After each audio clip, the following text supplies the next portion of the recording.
లో ఆత్మనిక్షేప కార్పణ్యే అనేటువంటిది 5వ రకం. ఆనుకూల్యస్య సంకల్ప ప్రతికూల్యస్య వర్జనం రక్షిప్యతేతి విశ్వాస భోక్తృత్వ వర్ణం తదా ఆత్మనిక్షేప కార్పణ్యే అనే విషయానికి వస్తే, మనమంతా కూడా చాలామంది లోకంలో ఇష్టపడుతూ ఉంటాం. ఆయనకి నేను మనసిచ్చానండి అంటాడు ప్రేమికుడు, ప్రియురాలో ప్రేమికుడు అట్లా, లేదా భార్య భర్తతో, ఇట్లా ఈ సంబంధమే కాకుండా పెళ్లి బిడ్డతో, నా బిడ్డ చూడకపోతే నాకు మనస్సులో చాలా ఇబ్బందిగా ఉందండి అంటే ఆ ప్రేమ, ఆ భావం, మాతృ పితృ పుత్ర ఇత్యాది వాత్సల్యాదులు, ఇటువంటి ఎన్నో విషయాలన్నీ కూడా మానవ లోకంలో మనం చిన్న వాళ్ళకి ఏదైనా మనకి ఇష్టమైన వాళ్ళకి చిన్న ఇబ్బంది వస్తే తట్టుకోలేము. అట్లా పరమాత్మకు ఏదైనా ఇబ్బంది వస్తే మనం తట్టుకోలేకపోవాలి. అట్లా ఆయనకు మనస్సును సమర్పించాలి. అదే కదా భగవద్గీతలో చెప్తాడు, అనన్యా చింతయంతో మా ఏ జనా పరి ఉపాసతే తేషాం నిత్యాభియుక్తానాం యోగక్షేమం వహామ్యహం. అందరికీ తెలిసిన శ్లోకమే. అన్ని చింతలు వదిలేసి నన్ను ఎవడైతే ఉపాసిస్తాడో, శరణాగతి చేస్తాడో వాడిని యోగక్షేమాలు నేను చూసుకుంటాను, ఏ దిగులు లేదు అని ప్రతిజ్ఞ చేశాడు అర్జునుడి ముందు శ్రీకృష్ణ పరమాత్మ భగవద్గీతలో. ప్రతిజ్ఞాపూర్వకంగా చెప్పాడు ఆయన. కాబట్టి ఈ విధంగా ఆత్మనిక్షేప కార్పణ్యే షడ్విధ శరణాగతి. నిక్షేప కార్పణ్యం అనే విషయం చెప్పుకోవాలి. ఆత్మనిక్షేపం అంటే అది భగవంతుడి మనస్సు కలిగి ఉండడం. కార్పణ్యం అంటే మనకు కలిగేటటువంటి బాధలు. ఇప్పుడు ఇంట్లో పెద్ద కష్టం వచ్చింది, ఈ కష్టాన్ని మనకి కష్టం వచ్చింది, ఈ కష్టం పోవాలి అంటే పరమాత్మ మన ఇంట్లో వాళ్ళకి చెప్పుకుంటాం. ఈరోజు ఆఫీసు మన యొక్క ఉద్యోగంలో నన్ను అధికారి తిట్టాడండి, 10 నిమిషాలు లేట్ అయిందని, లేదు వ్యాపారంలో పలాని నష్టం వచ్చిందండి. ఈ బాధలంతా కూడా మన ఇంట్లో వాళ్ళకి కాదు చెప్పాల్సింది ఆయనకి. నువ్వు నిజంగా నిశ్చలంగా మీ గృహ పూజా మందిరంలో కానీ, ఇంట్లో లేదా ఒక దేవాలయంలో కానీ ఒక ఫ్రెండ్ లాగా మాట్లాడు, ఖచ్చితంగా మాట్లాడతాడు. అదే కదా శ్రీమద్ భాగవతం తీసుకుంటే, భాగవతంలో ప్రహ్లాదుడు చెప్తాడు 9 విధమైనటువంటి భక్తి మార్గములు. ఏ భక్తి మార్గంలో అయినా పరమాత్మను శరణాగతి వేయవచ్చు. ఏవయ్యా 9 విధమైనటువంటి భగవంతుడి యొక్క భక్తి మార్గములు అంటే శ్రవణం కీర్తనం విష్ణోః, స్మరణం పాదసేవనం, అర్చనం వందనం దాస్యం, సఖ్యం ఆత్మనివేదనం అనేటటువంటి 9 మార్గములలో ఏ మార్గానన్నా అనుష్ఠించు భగవంతుడిని చేరుకోవచ్చు. తద్వారా ఆయన కృపతో మన యొక్క బాధలు పోతాయి, మన యొక్క కోరికలు నెరవేరుతాయి. ఏమయ్యా అంటే శ్రవణం, భగవంతుడి నామాన్ని వినండి. స్వామి శ్రీనివాస గోవింద అంటూ నామాలు వస్తాయి. మన స్వామికి మన ఏదో ఎక్కడన్నా పూజలు జరుగుతుంటే సర్వ భగవంతుడు, సమస్తర్వం భగవంతుడి, అన్నిటి యందు ఉన్నాడు, అన్ని రూపాల్లో ఉన్నాడు. ఏ భగవంతుడి నామాన్నైనా వినాలి. శ్రవణం, కీర్తనం, మనకు శక్తి ఉంది, భగవంతుడిని కీర్తించడం కూడా ఒక భక్తి. మనలోనే మనం పాడుకుంటూ ఉంటాం, మనకు వచ్చిన రాగంతో, మనకు వచ్చిన భాషతో. అది కూడా ఆయన సంతోషపెట్టాడు. ఈమెకు సరిగ్గా గొంతు లేదే, ఈమె ఆరోహణ అవరోహణలు సరిగ్గా చెప్పడం లేదే, సంగీత స్వరాలు రావడం లేదే అని చూడు. ఆయన నీలో ఉండే భక్తిని చూస్తాడు. ఎందుకంటే ఉండేది కూడా నీలో ఆయనే కదా. శ్రవణం కీర్తనం విష్ణోః స్మరణం, భగవన్నామాన్ని స్మరించండి. పాద సేవనం, చేతనైతే భగవంతుడి యొక్క పాద సేవ చేయండి. పాద సేవ అంటే మీ ఇంట్లో చేసేటటువంటి అర్చామూర్తి అర్చించి ప్రతిష్ఠించుకొని ఆయన ఒక అభిషేకం కానీ, ఆయనకు ఒక అర్ఘ్య పాద్య ఆచమన గంధ పుష్పధూప దీపాలు ఉపచారములు కానీ అన్ని పాద సేవనకైతే వస్తాయి. అర్చనం పాదసేవనం, శ్రవణం కీర్తనం విష్ణోః స్మరణం పాదసేవనం, అర్చనం భగవన్నామాన్ని అర్చించడం. ఒక అష్టోత్తరం కానివ్వండి, లేదా ఎన్నో నామాలతో నువ్వు అంతని గొప్పవాడివయ్యా అని కీర్తించేదే కదా అష్టోత్తరం. అటువంటి పుష్పార్చనం, విశేషంగా తులసితో అర్చనం, స్వామిని అర్చిస్తే చాలా సంతోషపడతాడు, వెంటనే మనకు పలుకుతాడు. అది కూడా ఒక విధమైన భక్తి మార్గమే. శ్రవణం కీర్తనం విష్ణోః స్మరణం పాదసేవనం, అర్చనం వందనం దాస్యం. సరే అవన్నీ నాకు శక్తి లేదండి, మా ఇంట్లో వాళ్ళు ఒప్పుకోరండి ఇవన్నీ పెడితే ఇన్ని పూజసేపు చేస్తే మా ఆయన అరుస్తాడండి. అవుతాం, ఏం చేయొద్దు. ఒక నమస్కారం పెట్టి ఫోటో, అయ్యా మనస్సులో ఒక 10 నిమిషాలు నిలబడు, అయ్యా నేను అన్నిటికీ ఏం చేయలేను ఆసక్తుణ్ణి, ఇదో ఈ వందనం మాత్రం నీకు సమర్పిస్తున్నాను అంటే కదా తృప్తి పడతారట. అర్చనం, వందనం, దాస్యం, నేను దాసుడిని, అదొక విధమైన భక్తి మార్గం.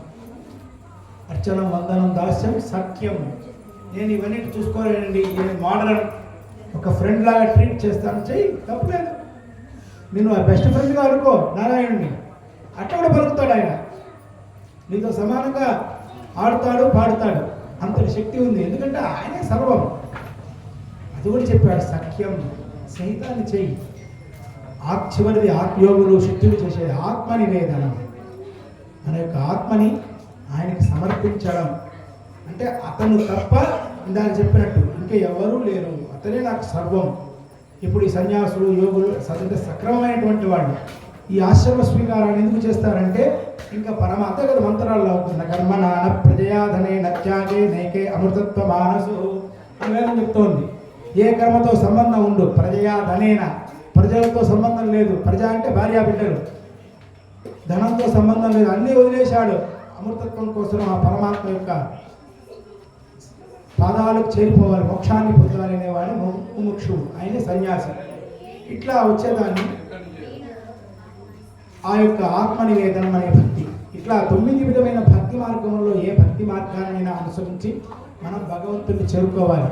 కాబట్టి ఇవన్నీ ఎందుకు చెప్తున్నారంటే రావడం ప్రధానం కాదు, మంత్రములు వినండి, స్వామిని శరణాగతి చేయండి, లక్ష్మీ అమ్మవారికి చెప్పినట్టు ఈ యొక్క 9 విధమైనటువంటి అదే షట్విధా శరణాగతి అనేటటువంటి భావాన్ని కలిగి ఉండండి.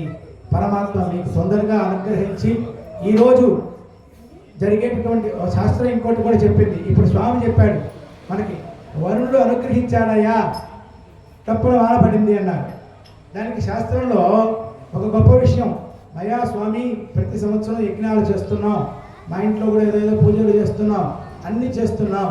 కొంతమందికి సందేహం, దీని ఫలితం ఎప్పుడు వస్తుంది, దీని ఫలితం ఎప్పుడు వస్తుంది స్వామి, తొందరగా అయిపోవాలా, మా ఇంట్లో వాళ్ళకి పెళ్ళిళ్ళు అయిపోవాలా, మా ఇంట్లో ఇంకోటి పేరంటం అయిపోవాలా, ఇది అని అడుగుతుంటాం కదా సహజంగా. అంటే ఎవరికైనా నాకైనా అంతే, ఎందుకంటే మనం అల్ప మానవులం కదా, మనకి వాటి ఏంటి అపేక్ష ఎక్కువ.